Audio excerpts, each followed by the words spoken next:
This week on Spooky Coop, episode number 43, Paul and Michelle discuss some of their ET experiences where the military were involved.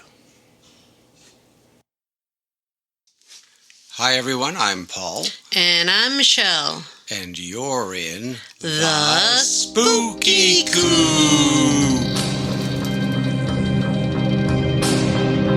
Welcome to the Spooky Coop.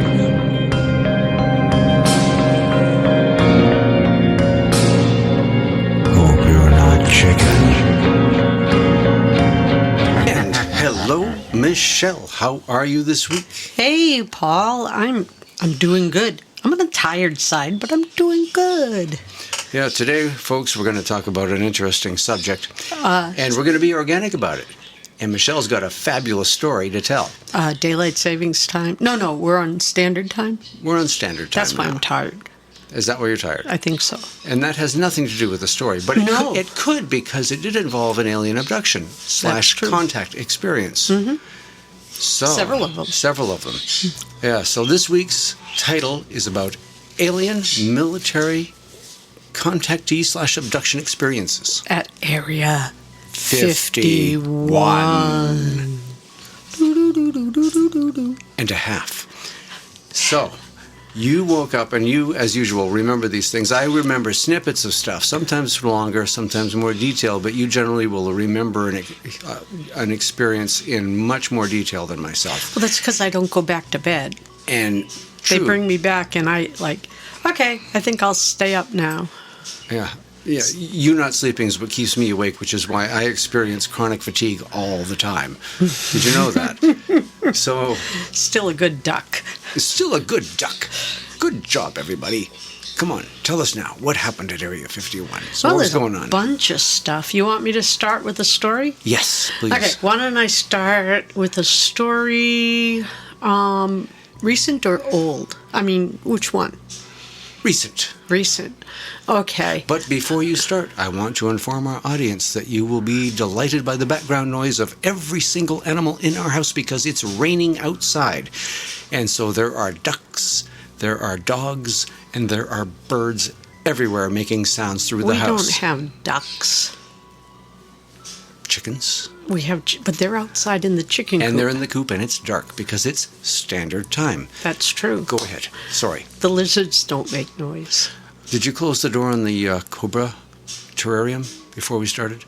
Yeah, I did, because I know you're afraid. Yeah, I don't. You don't like cobras. No, Paul doesn't like snakes. No, we milk the cobras for antivenom for Massachusetts General Hospital. It's a great source of income. Anyway, go ahead, dear. He's kidding. They don't use it there.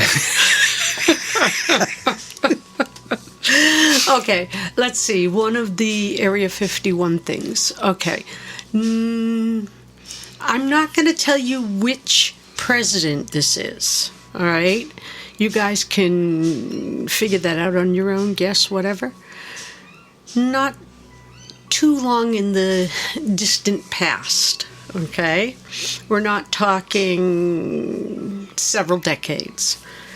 I was with a group of people, a group of contactees, if you will, and we were there, I don't know, maybe just as, just sort of as sidekicks or something, because we didn't do anything. We weren't told to talk. We were told just to stand there and follow along. Not to say anything. And boy, was it hard not to say anything with me because I have a big mouth. And we were with this group. There was a president, a couple of the people who are often with the president that you tend to see on TV, and a bunch of other people with the president that I had no idea who they were. And some people who are obviously, I believe, top military people. A couple of them seem to look familiar. And a handful of gray aliens. And we were at Area 51. And there was no sign that said, hey, this is Area 51. But I knew it was because I had been there before. And we were inside this building. And this building looks like nothing. It looks like a kind of guard shack with a couple of rooms, desks. And the funny part is the desks look like they're from the 1950s or something, those old gray metal desks. And, and the green kind of vinyl chairs that are spinny vinyl chairs like you see in an old, way back in the 1950s. Yeah, old that type of stuff, like movies. Yeah, like old leftover stuff you'd find in right. Anyway, so we go down this hall, and it says supplies. Yeah, it is a supplies when you open the door because it's like an elevator, very big elevator, and we go down and down and down. And next thing you know, we're down at this area way down under, and it's got bright, like neon lights, or I don't know what kind of lights, like bright, not neon lights. What do you call it? Like flashing. No, not flashing. Just like that kind of light, that illuminating. Like LED lights. Probably like it seems like daylight. It's so bright. Okay. And we walk down this hall, and they keep stopping, and whoever it is that's talking, like the Greys are pretending they can't talk English, so they're talking through this interpreter, and the whole time I'm just wondering what the heck's going on. And they're talking through this interpreter about their, quote, technology. And as we're walking, they're stopping at these places that almost look like dioramas, if you will. But, I mean, there's no, like, animals or trees or anything, but there's different ships, different spaceships. And, some of them are small. And then we get towards one part, and one of them's like the size of a frickin' half a football field long, I swear to God. And they go way in, some of them, and some of them don't. But we don't go into the dioramas at all. We're just walking, and then they stop, and this president, mostly his staff, though, do a lot of talking about it. The particular president starts making offers on how much they would take for the particular things. And there's a lot of back and forth that I don't particularly remember. I do remember that that the Greys almost thought it was funny that this president was offering them money for them. Pragmatic at the very least. Or that he was offering them things like Hellfire missiles and stuff for or islands and things. Here's our bows and arrows. Give us a machine gun. Yeah.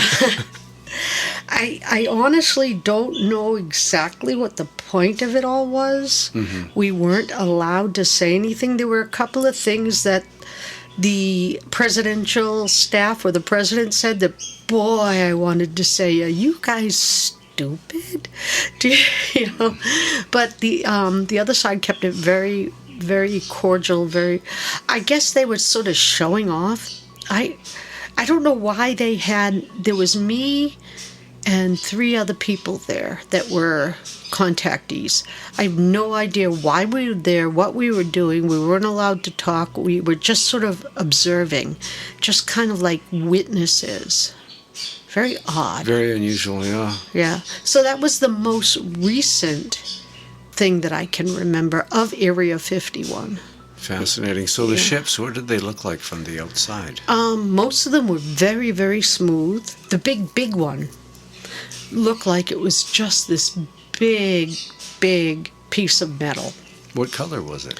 It was almost black, like a steel gray, a dull steel gray, almost black. And they did let him touch that. And when he touched it, he said, it feels like dry water. Fascinating. What the heck does dry water feel like? Yeah. I don't know. Anyway, and that was what most, let's see, the ones that I remember, there was one that looked like it was probably about as tall as a 2-story house, right? and it was, it looked kind of like a box, except that like a long, almost box, like with the edges though kind of curved, but not like a cigar shape, but just sort of edges curved. Right. And it was pretty long, but I know from what they've said that was sort of a miniature. And as we walked by, you could tell that it wasn't a box, it was actually triangular. You know how, like, if you're looking one side of a triangle? I got the impression that these were either small, almost models of their bigger ships, or that these might have even... Honestly, I want to say might have even been ones that aren't working per se, but I think the ones they were showing them were sort of working models.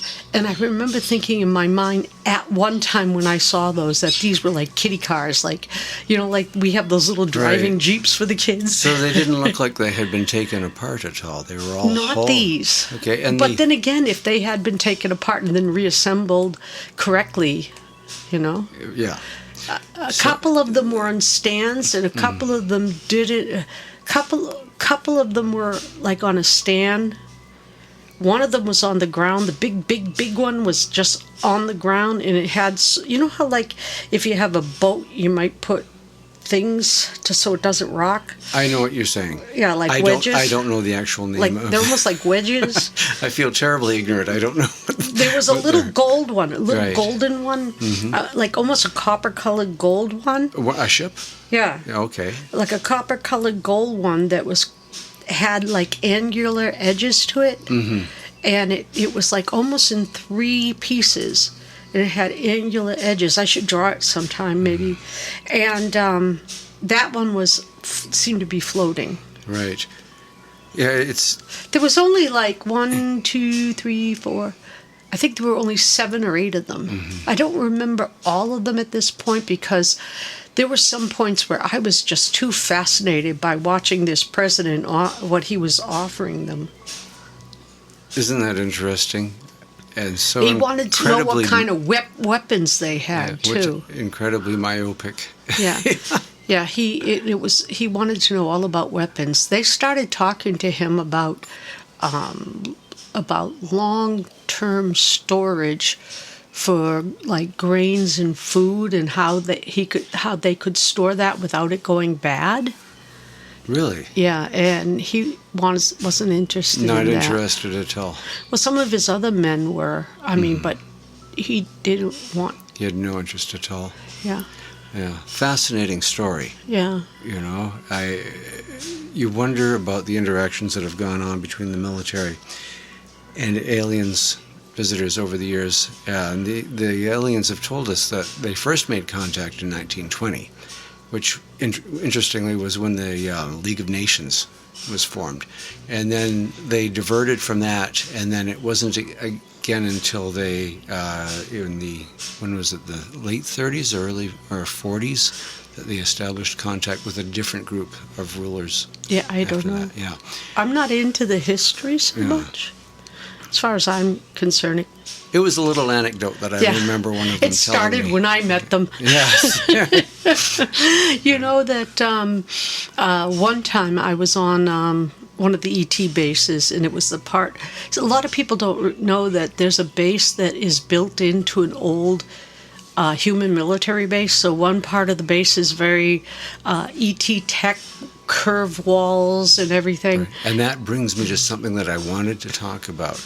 Okay, let me just finish really this. Quite silly. Go ahead. Let me finish this first, and then it goes on to this area that's obviously an old, like 1930s type abandoned, maybe 1940s type abandoned government underground area facility. Yeah. Yeah, and one time I was sent into that area, and there's a whole bunch of people in this like waiting room, almost, you know, and there was a door, and everyone was sitting waiting for the door to open, and I was like, I have business here. I opened the door and I walked in, and there were like 2 or 3 grays and a whole bunch of generals from different parts of the Army, Navy, whatever, and they all had all these gold bands and all those things on their chest with Medals. with all the different colors and everything.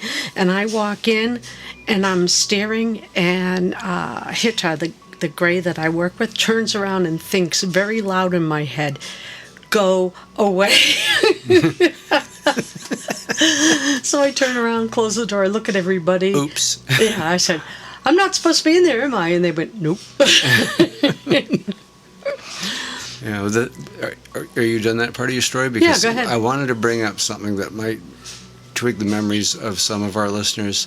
I'm sure some of you are experiencers, and if you are, you'll probably, and even if you are and haven't realized it yet, if you have ever had dreams of dirty bathrooms, this is where those dreams may well come from for you. The older part of the bases that are adjoined to old military bases, in those parts of the bases, there's beds, there's bunks, but there's also these filthy bathrooms that have never been maintained. And people who have been picked up sometimes are desperate to find a bathroom and will venture into these older areas. And something like this is such a low frequency impression. You remember it when you get back. Oh, yeah. Yeah. It's disgusting. Bathrooms are missing, toilets are missing, holes in the wall, the bathrooms that are there are overflowed because the plumbing's clogged up. It's been there since 1945. Creatures are growing in it. Avoid it at all cost. So you said you had some other experiences Oh, as yeah. well regarding whole bunch of military and aliens. Yeah. I had been in this group of people, and again, it was about 5 or 6 people, and we got called over, and we were told that there was in this box, there was another little box, and that little box had a radioactive source in it that was so deadly that if it got loose, it would destroy all mankind. And that the box it was in was deteriorating really fast. And if somebody didn't volunteer to get it inside this building, this was at Area 51, didn't get it inside that building and put it in this special case that was inside the building, it would break out of the box it was in, and it would destroy the atmosphere, radiate the whole Earth, and everyone on the Earth would die. That the base had been totally, evacuated, and that they had left it for the Greys to do. Right. But the Greys realized that their bodies couldn't withstand even a minute or a few seconds of this radiation, and their tools, whatever they had, could not handle it. So it had to be here are birds going, "Mom, Mom." Okay, now when you Having talk about a parrot, right? I don't want to derail you from your story, but it sounds to me more like they were putting some people through a test. Yeah, well, let me finish. Because their technology would have done handle it. Yeah. pretty much anything. Yeah, well, let me finish and you'll find out. So then they told the group of us, that they had picked us because they felt that among us, we were the ones that could do this. And so they told us that whoever took the box and brought it in there was going to die, that the radiation would definitely kill them. Okay? And they said that, but we would be giving our life so that the whole world would live. And they needed a volunteer. Right. Well, the bunch of us, I think 5 of us, stood there. And we all looked at each other. None of us wanted to be the one to die. And we just all looked at each other. So I started thinking about my kids. I started thinking about you. I started thinking about everything. But then I started thinking about how the kids and you wouldn't be alive anyway if, Mm-hmm. And so I said to him, "All right, give it to me." And I grabbed it, and I walked into the building, and I put it in the box, and I just stood there waiting to die. And then he walked in and he said, "You've done very good. I'm very proud of you." And I said, "So how long have I got?" He said, "I don't know, a couple of 3, 4, 10 decades. I don't know." Yeah. Nice. Yeah, it was a test. That's what he said. He Yeah. said, "You did very well." Oh, what a crummy, things like that bother me. That Yeah. Those types of tests that they do. Yeah, but you know what he said? You know what he did after that is he brought me back to the star room on the ship. And then... Tell everyone what the star room is. Okay, please. there is a room that they use for navigation, I think, because when they're in that room, they can put, like, the whole universe around them, where there's stars and planets and everything, and then they just sort of swipe the stuff everywhere so they can make a galactical map.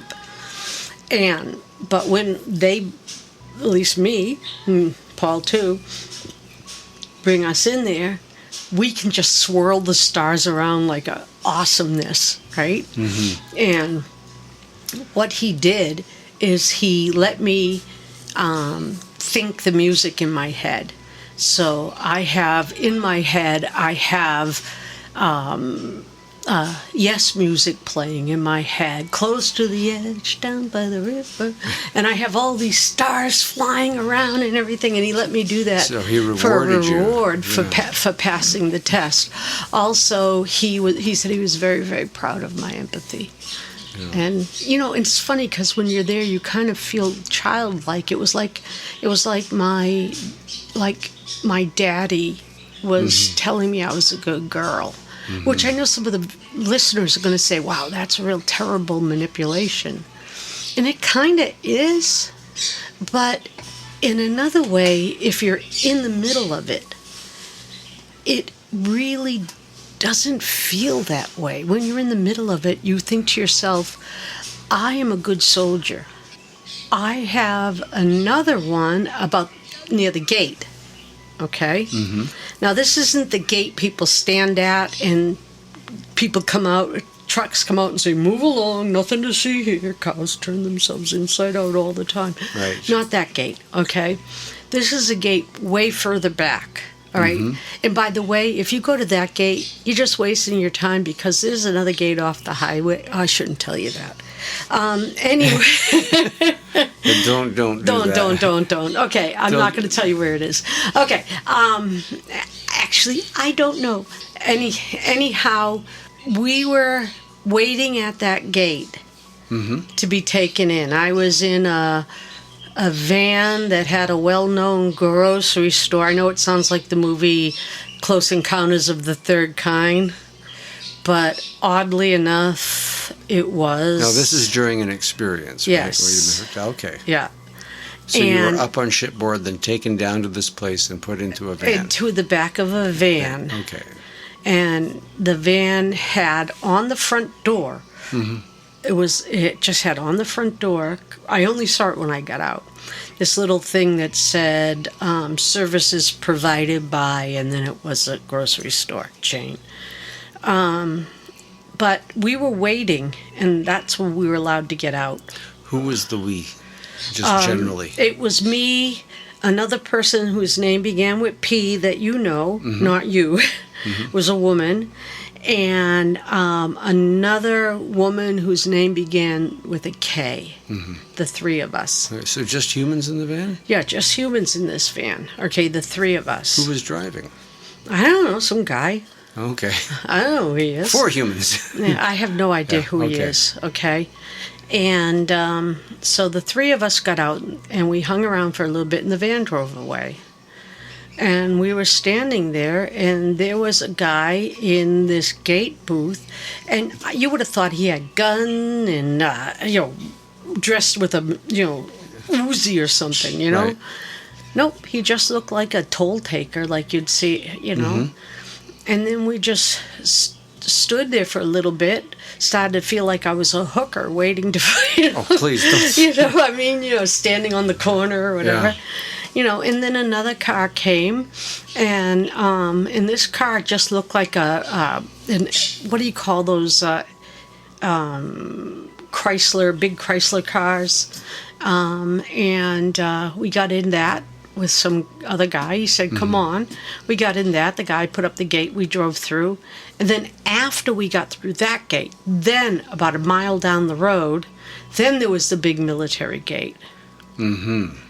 And because there was another road that went another way, so we could have gone through that and taken a right and gone another way. Right. But then, right after that, a little bit after that was the big military gate. Gotcha. And then we went through the big military gate, and for the life of me, I can't remember after that. Later, don't you love it when your memory just stops? That's when they do something to you. They change your frequency or something. Or they hit you with the chloroform or whatever. I asked P. Later, she remembered it, and she said, no. Yeah. No. And K didn't even remember getting to the gate. I wanted to talk about one story about a place that we call Omega City. Oh, God, I have stories about Omega City. We all have so many. It's Omega City. We call it that because there's a theater that has the Omega sign in front of it. And it's an 8, actually, that fell on its side. Yeah. And it somehow became known as Omega City, or in front where the Omega Theater, number 8. Yeah. Yes. But the streets, they look like an older late 1940s, 1950s, very old, sort of fashioned brick or mortar type of buildings, and it's very old, almost like it's not a cobblestone street. No. It's like old pavement, almost sand, dirt. Oh, yeah, well, the pavement's all cracking away and everything. And it's like it's been abandoned since maybe the early 60s or late 60s. Yeah. And what usually twigs me on to that I'm in an experience. This is in my, the theater was my called dream the Omega after the fact 8, or my experience at the time. Or something like that. Yeah. Yeah, there's all these people, many of whom I know there, but when I wake up, I have no memory of how this strong sense of familiarity, even talking to people calling me by my name, me calling them a name, and I see their faces clearly, but I get back and I have no clue who they are, but there's dozens, and in this case, there were hundreds of people out on the streets, and it was an exercise. And most of them, I don't remember anybody over 40 or 50. They all appeared to be young people in their 20s and 30s, and there was this sound like a horn, and they all walked out onto the street, and they started to walk normally, and then there was this horn sound again. And on the second horn sound, everybody ran as fast as they could to the nearest cover. It was within seconds, the whole place was cleared. And after a few seconds after that, there was another sound, and everybody came back out. And they were repeating this over and over. It's like that when they used to make us practice for if there was an atomic bomb went off. Yeah, or some type of event. This is a place that was human. And it is encased in a military facility somewhere. Yeah. Well, when I was a kid, I got in trouble. A deal. I was a kid. I got in trouble in 4th grade because they did we used to get those bomb threat things all the time. It's like kids in now. In Canada, we were saved from that. Thank goodness. Well, now kids get that school shooter alerts, and they have to practice that, which is a lot worse. It is. But we used to have to practice what happens if an alarm goes off and a nuclear bomb's coming in, because it was Cold War era. Right. And we were told to duck under our desk and put our arms over our heads. Right. Well, one day after a good old practice abduction session on how to live through that, I realized that getting under my desk and covering my head was absolutely ridiculous. So when we had to practice it, when we said practice it, I ran over, everyone ran under their desk. I ran over to the side cupboard, threw all the books and supplies out of it, climbed into the side cupboard, and closed the door tight, where I was away from the windows, in a hard, like mahogany type thing, in the dark, away from everything. Right. Man, the teacher got so mad at me, and she said, "You're supposed to," I said, "if I run to that desk and a nuclear blast came through the sonic wave," and I started talking to her like I was a scientist or something. A sonic wave would have blown that window. I mean, not like a scientist now. But glass shards everywhere. Yeah, for more than a fourth grader would have known. Yeah, hiding in the desk would have helped you from the flashover and possible blindness. It wouldn't have done a damn thing. Yeah. I said, at least here I would have had a chance. And if it was hot, I wouldn't have burned to death. And, anyway. But, on Omega City, a lot of things happen there. For some reason, a lot of people dream the same place over and over, and they don't know where they are. But they have the same city in their dreams, and it's nowhere they've ever been before. Mm-hmm. Another thing about Omega City, I have an experience there which I think is really cool. I believe Omega City is somewhere out near Area 51. And the reason why is because there's a road out in the back of Area 51, and it's sort of this muddy... not muddy, but I mean, it has lots of holes in it. Ruddy? Is Area that the 51 word? or Omega City? Both. I think they're near each other. Right, okay. Okay? Because to get to Omega City, you have to drive down this really ruddy road. Mm-hmm. I mean, it's got potholes and rocks, and it's really hard. They don't keep it up. Right. And I think that's because most people don't get there by driving. Mm-hmm. Okay? But if by chance you're going to drive there, you really need like a Humvee or something, right? Some kind of all-terrain heavy vehicle. Yeah. And you probably wouldn't get there before the military stopped you anyway. Oh, no, you have to have a tank or something. The road is really in tough shape. Yeah. And on both sides of the road at one point, there is that tall wire that comes out of the V and has... concertina wire. Yeah, at the top. Yeah. And then when you get there... there's also camouflage pulled over the entire place. That ceiling camouflage material, it's lightweight, but they've pulled it all over, which is remarkable to me. Yeah. I don't know that... I think you're right. I know you're right, but I've never really paid that much attention to it. Mm-hmm. I think I'm more like stuck in the, but anyhow, what I was going to say is the very first time I was taken there by military people, I was brought there in this transport Jeep, some kind of military thing, truck or whatever. Mm-hmm. And I was there, there were 3 women and 5 men. Mm-hmm. I remember, I'm not going to bother saying their name, but a couple of them I knew. Right. Okay? And they brought us, this was years and years ago. And they brought us there, and they made us watch a movie at the 8th Theater. It's a drive-in, right? And the screen's now the screen is practically not there, but at the time the screen was still there. But it was, it was made out of like painted wood or something, and it was really in bad shape. And they were making us watch this movie, and on the movie there was it was like a military base, and then there was this UFO, like this white ship. I just want to call it like... oval shaped? It looked oval. Right. Yeah. And it was about the size of... maybe about the size of a bus. Mm-hmm. And it came down over a car...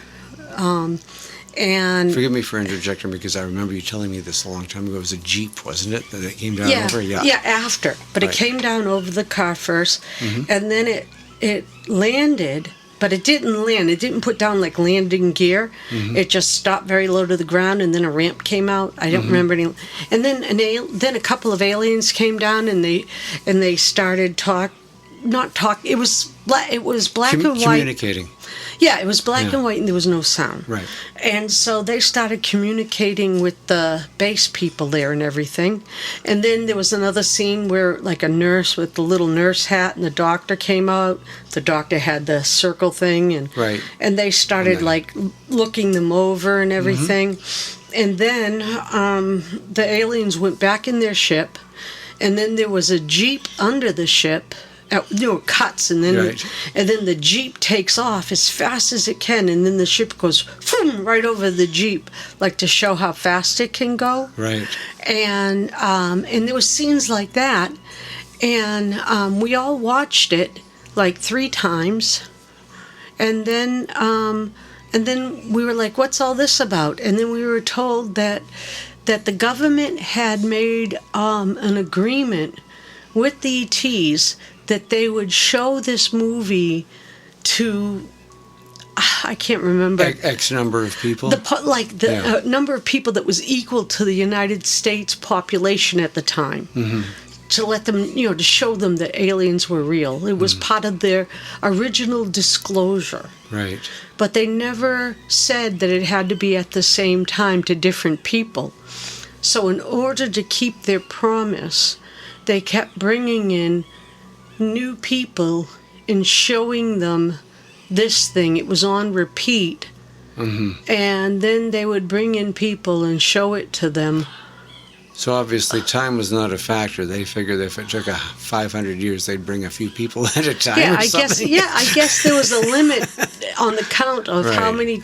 Like we saw it, I don't know, 3 or 4 times, and then that was the maximum amount on the count. Right. So then there were new people coming in as we were going out, and so they were always showing it to groups of people, as many as they could transport down that road. But they didn't dare take it out of that area. Right. Yeah. But this was back in the 80s. Right. Now they could put it on the internet and everyone would say, "Whoa, that's fake." Yeah, it's AI or Yeah. something. Sure. Yeah. I don't really know that I can trust our military in that regard when it comes to the ETs, but at the same time, I know that the decision not to tell people was based on a study, and the aliens have told us this, that there was a study that was done back in the 40s or 50s, and what they found was when their presence was known, there were people. The background. Tell me, there were people who would say, well, if we would shake up society so badly that there were people who would freak out and do their best to say, if we can't have it, nobody can, and take the whole works with them and blow the place up. And I don't know that that's the case now, but now they're in so deep in their lies to come out. It would cause, obviously, an entirely different problem for that. Because, as has been pointed out, the people who actually know about this in the government, is this a sign? Is this somebody saying, don't tell them this? No, it's anyway. just Max. He does this at night. At night, did you know that at night, birds, you ever notice how just as sundown comes, birds outside get louder? It's because they're calling to their flock to all come home to one spot. That's Aside why. from talking about aliens, we love to educate you about avians as well. Did you know where was I in that my gray story? aliens said that they evolved from bird-like creatures? Yes. And that they don't have any vocal cords. And birds don't either. Yes, and birds don't either, and birds can mimic and speak English. And they understand a lot of it. And I don't care if anyone says they just mimic. It's not true. No. Our birds... No. Our birds are creepy how well they talk and know things. When the dogs come in, and the dogs are not supposed to come in, Janie, one of our birds, starts to say, out, out, out, out, out, out, out, out, out, out, out, out, out. And in the morning you open the door and they'll say, "Good morning, Mom. Good morning, Dad." Yeah. And if I open the door and they expect him, they'll say, "Good morning. Who are you?" Yeah. I have one last story about Area 51. Okay, hang on one second. Hey, knock it off! It worked. It worked. for now. Oh my God. All right. Never take your parrot to Area 51. No. What? Go ahead. Okay, so one last story. When I was very little, very, very little, I was picked up by humans, and I was gone for 3 days. My parents actually were... Oh, yeah. Yeah. I had one of these too. Everybody had one of these. Yeah, go ahead. I was gone for 3 days. Right. The first day, my parents didn't know I was missing because I was supposedly sleeping at my... Now, yours was unusual because for a lot of us, it was like maybe a few hours. But in your case, because of your home environment, you were gone for like 3 days. Yeah. And I was gone for 3 days because somebody called my mother and said that they were the mother of my friend, and said I was sleeping over there. Okay. Was it them? No. It was somebody else. Yeah. And then later, when the day after that, my friend called to see what was going on. My mother called them to see when I was coming home, because school was going to start, because it was going to be Monday soon, and she left a message, and my friend called back and said I was never there, and then that's when trouble started. And then all of a sudden, I had found myself not far from home, and I walked home, and I thought, wow, I just walked out, to the corner, and I came back, and everyone's freaking out. But anyway, things like that happened to me several times when I was younger. But anyhow, what happened was I ended up in a place, which I found out later was Area 54. Studio 54. Car 54. Where are you? Area 51. Area 51. And I was... I was originally drugged up because I remembered like nothing made sense. Everything was very bizarre. I had been on a cot, and there were people around me. Nobody's words made sense. Everything was very bizarre, and then I fell asleep. I woke up later. I was given some, I think it was SpaghettiOs or something like that. Then a little bit later, they brought me out into a yard. And in the distance, not far, it seemed like it was far away, was what I know now is a radio dish antenna. I didn't know what it was then. Right. And this was probably 73, 74. Right. Right? And I didn't even know that people had those back then. But it was black, and it was like made out of like a mesh. It wasn't solid. And it was, they kept saying, hit it. And I said, what? And they said, focus on it and hit it. So I started focusing on it, and I knew exactly what they wanted me to do, but then I heard the alien's voice in my head. And the alien, and Hitar's voice in my head said, don't do it. And I said, I can't. I don't know what you're talking about.